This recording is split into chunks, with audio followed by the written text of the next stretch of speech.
And a campaign has sprung up over the course of the last week, and they're calling themselves the NHS 100,000.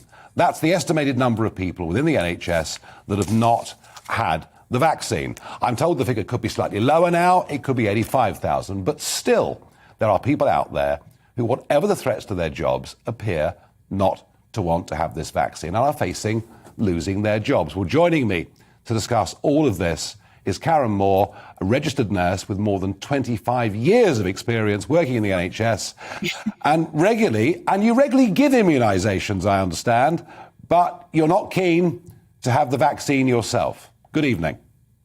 That's correct. Thank you. Thanks for having me. Yes, I do give vaccines. I've never given the COVID one. I'm not prepared to give something that I won't have myself, but I do give childhood vaccines, travel vaccines and the traditional vaccines, if you like. Right, so you're not, so we can't put you, Karen, in the anti-vaxxer camp as such then? No, absolutely not. I spent this morning in a baby clinic giving vaccinations to babies and young children. So no, certainly not. I'm not anti-vax. What I am is I truly believe in freedom of choice. I've had parents who decline their vaccinations for their children. That's their choice. We may not always agree with it. But if the mandate goes through, it isn't really my concern isn't so much that, no, I don't want this jab. I'm not at a high risk of COVID.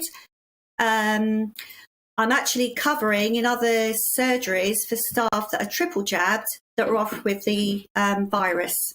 And they're calling me in to cover those shifts. So how does it make sense for me to have a vaccine for something that I'm at very low risk of, for a vaccine that doesn't prevent the disease, doesn't stop the spread, but because of that, I'm at risk of losing my job in April. But I can work up until then. The government would say, Karen, the government or some of the hawks in the government would say that by not having the vaccine, you are posing a risk to patients. How would you answer that charge?